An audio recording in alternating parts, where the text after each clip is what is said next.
എല്ലാ മാന്യ പ്രേക്ഷകർക്കും ഒരിക്കൽ കൂടി അറിവിൻ്റെ ലോകത്തിലേക്ക് സ്വാഗതം. അപ്പോൾ നമുക്ക് ഇന്നത്തെ ചോദ്യത്തിലേക്ക് കടക്കാം. ഒന്നാമത്തെ ചോദ്യം: കോൺഗ്രസ് സമ്മേളനത്തിൽ പങ്കെടുത്ത ആദ്യ മലയാളി? ഉത്തരം: ബാരിസ്റ്റർ GP പിള്ള. INCയുടെ ബ്രിട്ടീഷ് കമ്മിറ്റി ഇംഗ്ലണ്ടിൽ രൂപീകരിച്ച വർഷം? ഉത്തരം: 1889. ബ്രിട്ടീഷ് കമ്മിറ്റിയുടെ ഔദ്യോഗിക മാസിക? ഉത്തരം: ഇന്ത്യ. കോൺഗ്രസ് ആദ്യമായി ഒരു ഭരണഘടന തയ്യാറാക്കിയ സമ്മേളനം? ഉത്തരം: 1908 മദ്രാസ് സമ്മേളനം.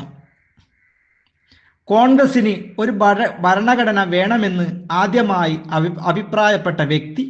ഉത്തരം: ആനന്ദ മോഹൻ ബോസ്. 1908 മദ്രാസ് സമ്മേളനത്തിൻ്റെ അധ്യക്ഷൻ? ഉത്തരം: റാഷി ബിഹാരി ഘോഷ്. INC സമ്മേളനത്തിന് ഡൽഹി ആദ്യമായി വേദിയായത്? ഉത്തരം: 1918. INCയുടെ ഔദ്യോഗിക ഭാഷയായി ഹിന്ദി തിരഞ്ഞെടുത്ത സമ്മേളനം? ഉത്തരം: 1925 കാൺപൂർ സമ്മേളനം. അടുത്തടുത്ത സമ്മേളനത്തിൽ പ്രസിഡന്റായ അച്ഛനും മകനും? ഉത്തരം: മോത്തിലാൽ നെഹ്റു.